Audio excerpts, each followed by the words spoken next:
এখন এক কাজ করি, আমার বয়ফ্রেন্ডকে ফোন দিই। হ্যালো জানেমান, শোনো, তোমার প্ল্যান মতো তো কাজ করে দিছি। আমার স্বামী অলরেডি ব্যাগটা নিয়ে বের হয়ে গেছে। আজকে আরও পুলিশের হাত থেকে কিছুতেই বাঁচতে পারবে না।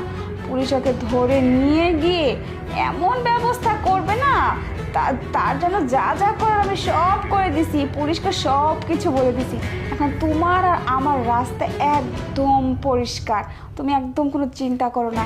এখন ওকে শুধুমাত্র পুলিশে ধরা পর্যন্ত অপেক্ষা করবো আমি। যখনই আমার কাছে খবর আসবে না পুলিশ ওকে ধরে নিয়ে গেছে, তখনই আমি ওর সব কিছু এখান থেকে নিয়ে তোমার সাথে চলে যাব, সুখে শান্তিতে ঘর সংসার করব।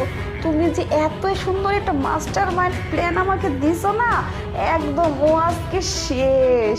ওকে বেবি, তাহলে এখন রাখি। ওকে বাই, আমি ও খবরটা নিয়ে তারপর আসতেছি। ওকে বাই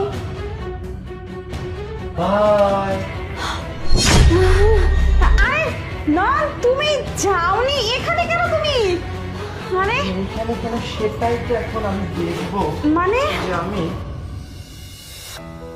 আরে সাইলেন্সার করছি। আরে তুমি এখনো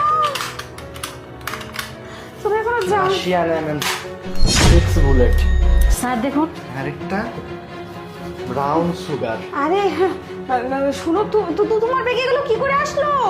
হ্যাঁ তুমি কি কোথায় এগুলো পেয়েছিস সেগুলো? মানে কোথায় পেয়েছিস সেগুলো সেটা তুই আমাকে আগে বল। মানে নয়, তুমি কি বলছো এসব? আমি আমি কি বলছি, আমি এতক্ষণ এইখানে বসেছিলাম, তোর আর আমার দূরত্ব পাস 2 ইঞ্চি। আমি 2 ইঞ্চি দূর থেকে সমস্ত কিছু শুনছি। তুই পুলিশকে অলরেডি ফোন দিয়েছিস আমাকে চেক করে ধরার জন্য। তোর বয়ফ্রেন্ড তোকে এগুলো দিয়েছে, এই অবৈধ অস্ত্রগুলো দিয়েছে এবং ব্রাউন সুগার দিয়েছে, যাতে তুই এগুলো আমার ব্যাগে দিয়ে আমাকে ফাঁসিয়ে আমাকে জেলে দিয়ে যেতে পারিস আর এই বাড়িটা সমস্ত কিছু নিয়ে তোর বয়ফ্রেন্ডের সাথে পালিয়ে যেতে পারিস।